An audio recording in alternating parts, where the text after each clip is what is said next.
Mainly in Wales, is this? In Wales, all in and around Wales, and my lovely father, you know. And so, no, I like to get home when I can. Is this Skewen in South Wales? No, I live in a place called Mumbles. I'm from Skewen. Mumbles. That's where Catherine Zeta-Jones is from, of course. Yeah, And coincidentally, that's what she also calls her husband now, I believe. Mumbles. Yeah, when he forgets to put his teeth in. Shut up. Oh, I tell you what, he's really handsome in the flesh. He's a good-looking man, isn't he? Oh. But, Bonnie, I've interviewed him and I had a look close, and he's definitely had some work done.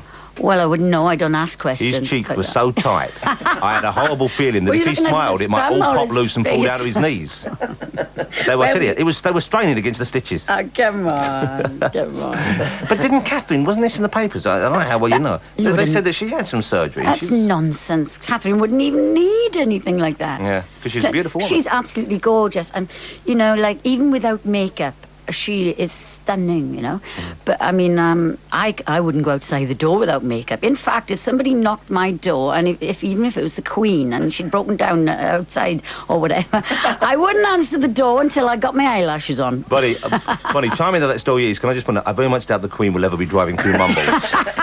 It's a beautiful place overlooking the sea. But if she does, I think before she entered Mumbles, she'd make sure she had enough petrol to get to the other side. I bet is it a lovely place? It is lovely. It is lovely, yeah.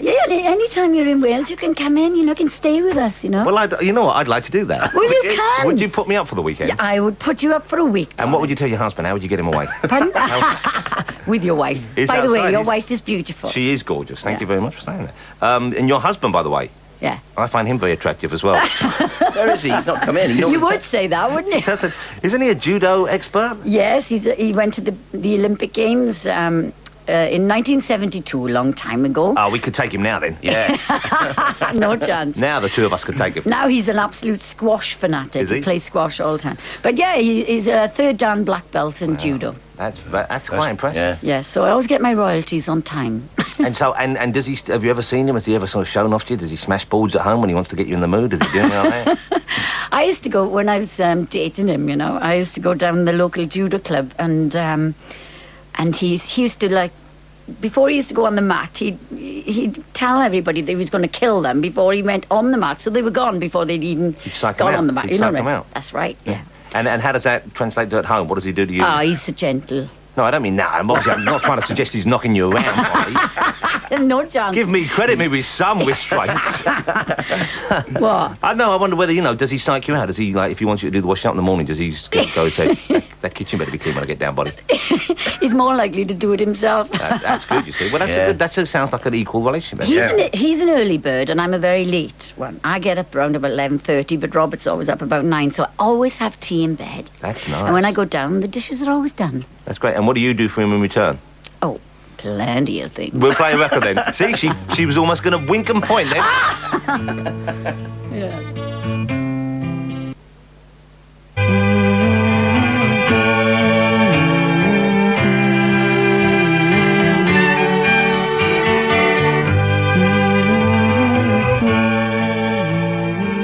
That's very nice.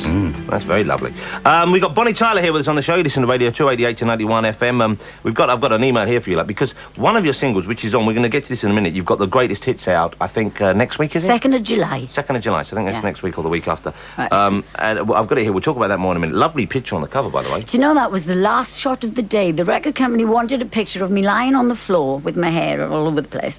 And I don't think the photographer thought it was a very good idea, or myself, actually, until the last roll of the day, we did this shot, and he just, I laid on the floor on top of this satin sheet, and then he got on a ladder and just took the pictures, and it was he said, oh yeah, it is working, take it.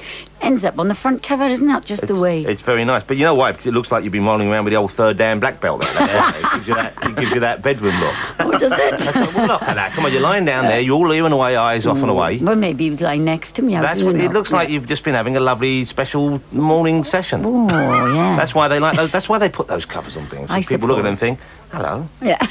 I say, she's a bit of a girl. Not so common after all, yes? Just down to earth, I think darling. you are quite common, aren't you? I'm down to earth. No, yeah. Since when is down to earth common? What is a top night out for you then? A slap-up night out? Oh, in Mumbles. I love a good meal. Yeah. Give me a good restaurant, lovely, beautiful red wine, right? Oh, yeah. I'm not into clubbing it these days. I should think not. What do you mean? saying I could. They've got the old grab a granny night. You can go down there. Occasionally, when I'm in the Algarve, I go to Kiss discotheque, and I don't come home till 6:30 in the morning. Yeah. Well, someone's got to clean up. Yeah. There's a lot of bottles to put away. Yeah. What do you do? You go out restauranting? You go out to friends' houses normally? What do you do? Yeah. Oh well, Your when I get home, I'm going for dinner at a friend's house actually. that's So very that nice. would be very nice. Here, we've got an email here for you, because one of the tracks on the Greatest Hits album is, of course, Holding Out for a Hero, which is one of those big anthemic songs you did. Yeah. And I believe that's been adopted somewhat by the gay community. Yeah. Yeah, by gay men. Yeah. And we've got an email here from you for someone. It just says Hugs. I don't know if that's his name or just we're signing off. And it says, shame no webcam, I tell you. But anyway, say hi to Bonnie from all the guys in Edinburgh getting ready to go out onto the streets for this year's Scotland Gay Pride. All right. So there you are. Yeah. Well. Thankfully, it was the gay clubs that broke Holding Out for a Hero, Was it? 'cause they were playing it all the time, and then eventually it became a hit, It's got a different meaning, obviously, in that context. Well, I suppose I need a hero. They all like tough Yeah. men. They want a big red Indian to come through the door and rescue them from a burning teepee or something. It's a whole other world, Bonnie. Yeah. So when you're actually putting this together, the Greatest Hits album, okay, the record company came to you or you went to them? Oh, they came to me, actually. They approached me about putting it out, and it's on Sanctuary. That's the name of the label, yeah? That's the name of the label, yes. Okay, and when you came to choose the Greatest Hits, this was mainly you or them? Well, it's obvious that the biggest hits are Total Eclipse, It's a Heartache, Lost in France, Well, they're the More Than ones. a Lover. They're the ones I know and love. Okay, Yeah. Total Eclipse of the Heart. I like that a lot. 'Cause it's got that big bomb. It's like a Meatloaf song. It was written by the guy who used to write for Meatloaf, I believe. isn't it? Yeah, Jim Steinman, and I've actually got my mother's voice sampled on that as well, in the middle of it.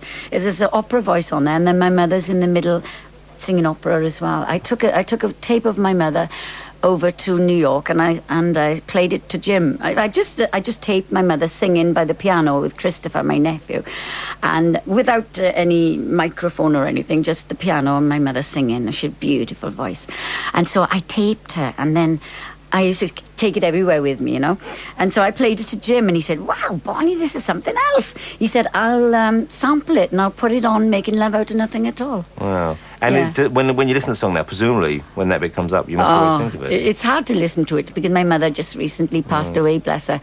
But I've got her there forever. Yeah, that on a is- CD. But that's very sweet. What a lovely story. You've got It's a Heartache on there, of course, which we played earlier. Yeah. Holding Out for a Hero, we were just talking about. Lost in France, that was a hit for weeks and weeks, wasn't it? Yeah, and it was number 9. It didn't get to number 1, but it was number 9, and it was in the charts for 6 months. I remember seeing the video for that where you were just wandering around in a field Oh or something. God, weren't you? wasn't that terrible? That was a terrible video. That Oh, was it very is terrible. It was like, here's the idea. You're singing about being lost in France. We'll put you in a cornfield somewhere, and we'll pretend you're lost. How's that for a concert? It was a driveway to a chateau, actually, with all these tree-lined. Oh, but I was Not a lot of thought wobbling all went into over that. the You were place just- yeah. with my heels. It did look like you just lost your keys or something. And then you've got on there, you've got Faster Than Speed of Light, Speed of Night, no, then. World Yeah. is Full of Married Men. I'm not familiar. Now we get into that phase. Now, you know what I'm going to say here, Bonnie. Go on, We've then. now got to that, track 6, we've got into that area, that no man's land that you find on everyone's greatest hits, where, frankly, they're not really greatest hits anymore. What, track 6? Well, track 6 is The World is Full of Married Men. The World is Full of Married Men was, a hit in this country. It got to, 26 or something. Right, maybe I just missed the one. Okay, then we get to track 7. Have you ever seen the rain? I'm not familiar. Have you ever seen The Rain? It was on the album, yes. It wasn't. Right, It wasn't So released. not really what one would call a greatest hit. No, but I mean, that- maybe a great hit for you, personally. But that has great meaning for me. Have you ever seen The Rain? I tell you why. Because when I went over to meet Jim Steinman to ask if he would produce me, that's one of the songs he played to me and said, I really can see you doing this song, and I think it would suit you down to the ground. So I did it, and of course I love it. And it's on this album. And then we got track 9, A Rocking Good Way. I don't think even you've heard that one, have you, Bonnie? Come on, Chicken Stevens. It's a rocking good way to mess around and Told you. fall in love. She winked at me. I actually point out, it's almost like a tick. Let's have another track. More with Bonnie Tyler after this.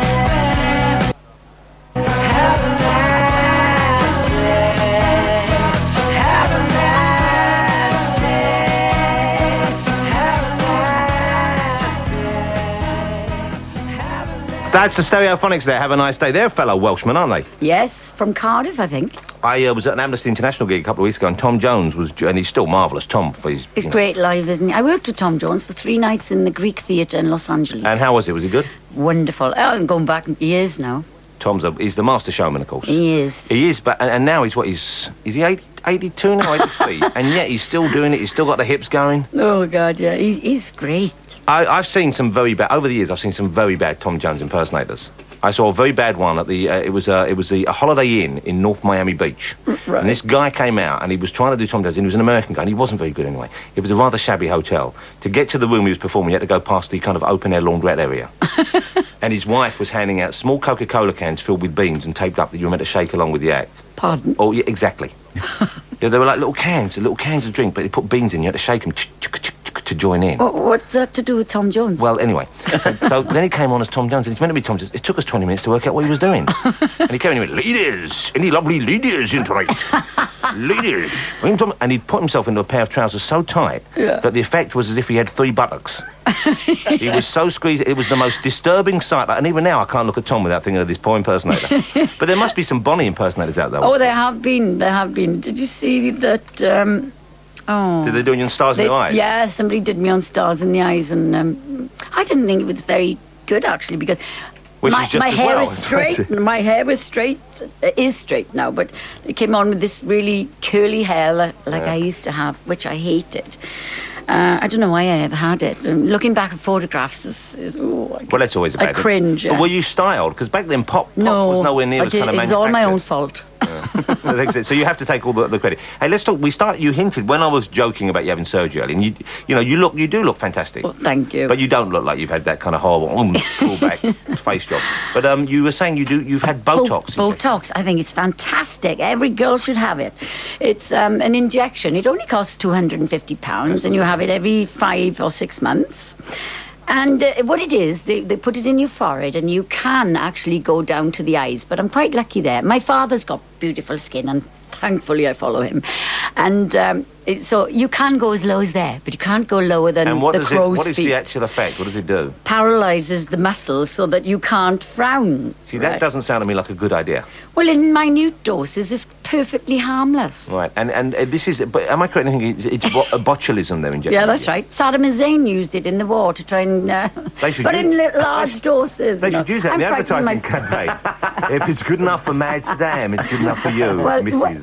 Well, actually, I've been having it done for about 4 years now, this Botox, and it's great because your forehead doesn't get into the habit of frowning, because it can't. Right. So then no lines form. But I must admit, but couldn't you just do what we all do, grow a fringe?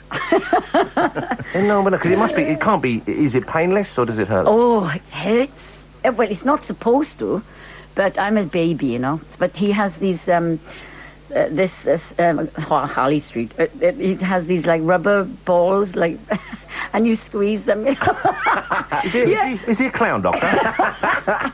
No. Do they make a honking noise when you give him a little touch? Actually, one is in the shape of a brain, and the other one is like.